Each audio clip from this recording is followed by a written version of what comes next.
full disclosure, ladies and gentlemen, I don't think anybody actually believes this game is going to be the Genshin Impact killer. Okay, it's more of a 5 billion IQ strategy utilized by many creators across the internet to communicate to the algorithm that they want everybody who thinks, lives, and breathes Genshin to see that notification so they can get that view. It's a power move. Anyways, with that being said, I won't be putting it in my title because I believe that shit is incredibly cringe. I'd rather get 2,000 views than put Genshin Impact Killer in my title. It's just not happening. Nor is it going in my thumbnail. Now, for that matter, I want you guys to know, a lot of y'all wanted me to watch it. It hit my sights. I would have watched it anyways and reacted to it. But I've already seen it. It's an absolutely gorgeous game. I'm sorry, I couldn't help myself. It was on my Twitter feed in like 18 different clips. I was like, holy, what is this? No, I'm not going to wait. I need to see it now. All right. It's my money and I want it now. All right, I'm just kidding. Anyways, let's go ahead and watch it together, though. I'm going to convey my thoughts on all the clips I found interesting in this 3-minute trailer here. And yeah, that'll be all she wrote after that. Let's get into it. I like this right here. Probably going to be a lot of pausing. They want you to see how good their character looks. This is a power move by the animators and developers to show you, hey, look, up close and personal, this is how good our characters look. And yeah, it looks good. I love it. The urban theme. Naked Rain. I've never heard of them before. Yes, I completely agree with text analysis. This is definitely Persona influenced in our opinion. Now that.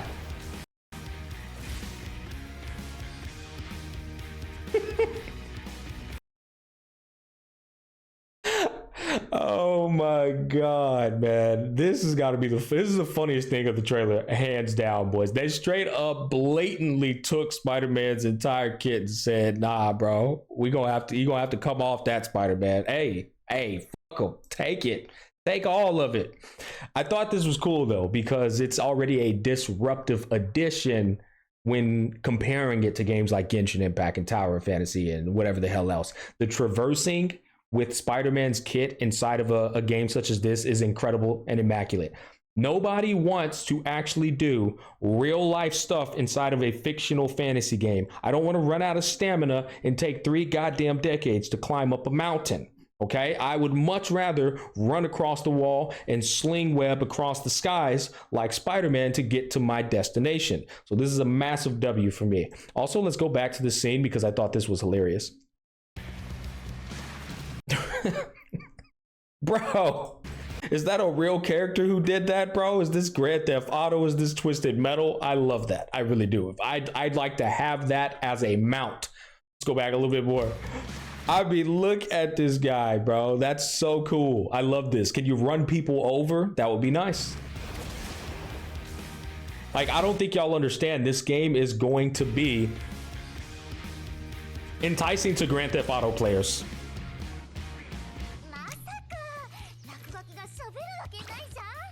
Gorgeous scene right here.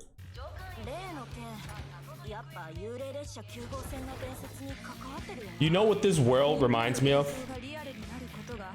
It reminds me of Bubble, the anime. This world reminds me of Bubble, the anime. Look it up if you don't know. It's a good movie too. This is really cool. All right, let's go ahead and pause it right here.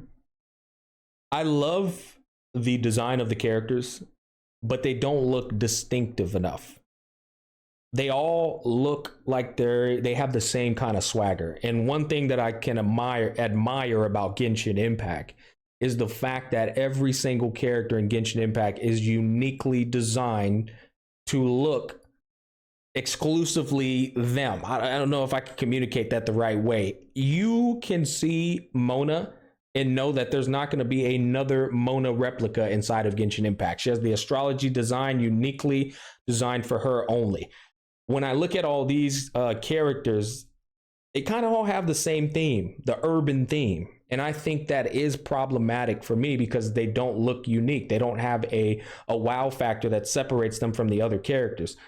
It's not an absolute killer, but that just means that they have to make sure that the gameplay for each individual character is completely different from the other characters, because that's the one thing that's going to make the player feel like that character is unique. That makes sense. Also, I love the mounts. Mounts are always good in games. Cutscenes look absolutely gorgeous. Wow, she's a lot shorter than she looked right there.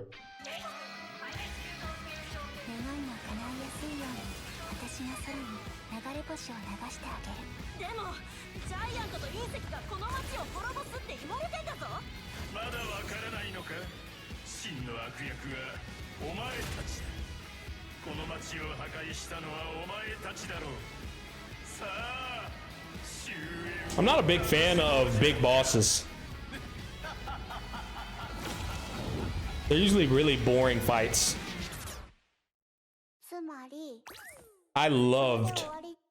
I absolutely loved that theme change and transition right there. That was awesome.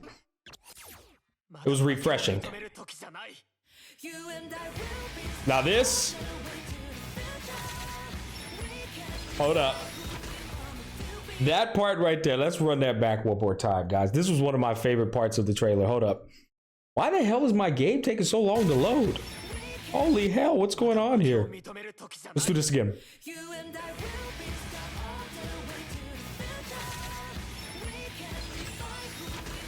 That there was a challenge to Genshin Impact and Tower of Fantasy saying we can make cool animations too.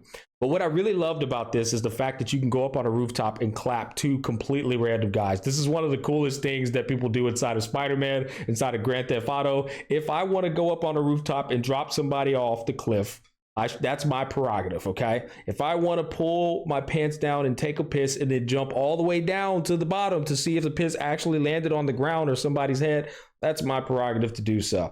I hope that they go the full 9 yards with the Grand Theft Auto type of perks that you could do, because that is what makes the free time when you have fuck all to do with your time because you've done all your events, dailies, and quests.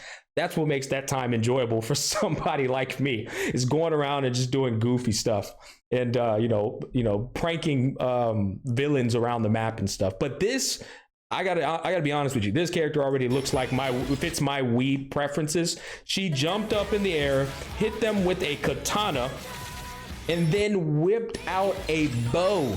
So she has a katana and a bow, and then she looks like Lynn from Tower of Fantasy. Yep, I'll totally play with her.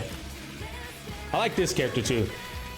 I'm gonna be pausing a lot because I've already seen the trailer, so I just want to talk about things. Notice that all three characters have completely different kits. This is a huge plus, right? Look at this. This is a machine gun with some Splatoon type of drip. She's driving and then using the very thing she's driving as a weapon, and it turns into a hammer there at the end. Telekinesis, baseball bat, yo-yos. Oh my god, the yo-yos look so freaking cool, bro. I'm not gonna lie to y'all. Those yo-yos, guys, look absolutely insane. That shit reminds me of Kingdom Hearts. I'm not gonna lie. That whole little animation there is like, I feel like that could be totally utilized inside of Kingdom Hearts. And then they have their elements. Look at that fire element right there. I thought this part was funny. Of course, they chose the finest girl out of every character they've displayed thus far to be hanging. Double D's. Bro, she literally is Lynn inspired.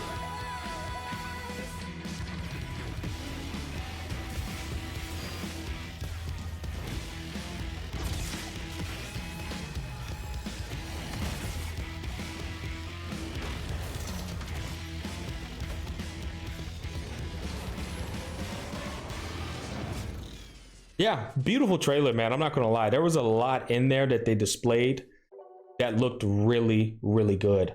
What else is there to talk about? I do wonder how the replayable content is going to be. That's one of the most important factors in these games. And it's inside of a city. I will say, for me personally, I get tired of doing quests inside of Spider-Man type games very quickly. I get tired of doing Grand Theft Auto meaningless activities around the city very quickly as well. So I'm curious as to how the replayability is going to be.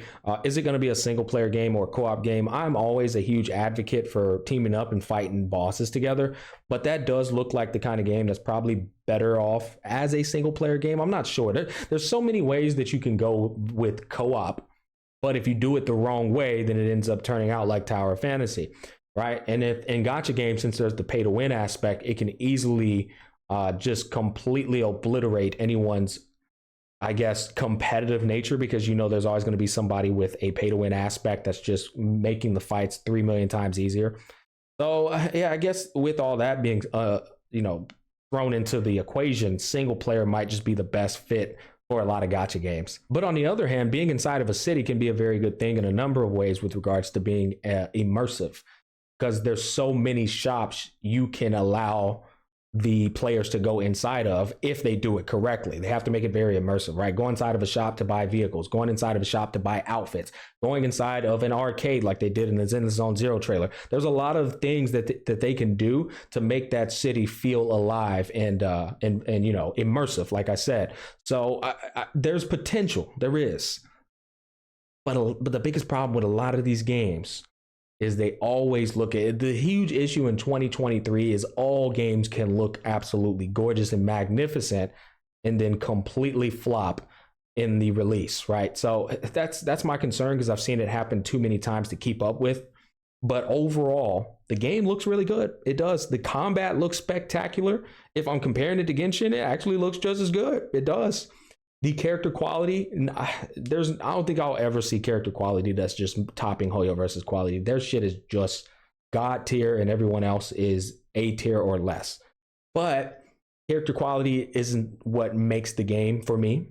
It's the gameplay, and it will always be the gameplay. The story, we'll see how that goes. I will say story inside of cities and in that kind of dynamic generally ends up being pretty damn good. So we'll see what happens there. But I will say, I'm relatively pleased with what I saw. And those are my thoughts, guys. All right, y'all take care. I got to get ready for bed, man. Y'all can notice my energy's low. I've had a hell of a day. I've had a long day. And I got to get up in the morning for my 6 a.m. So yeah, peace, love, and happiness. Take care. And I'll catch you guys on the flip side.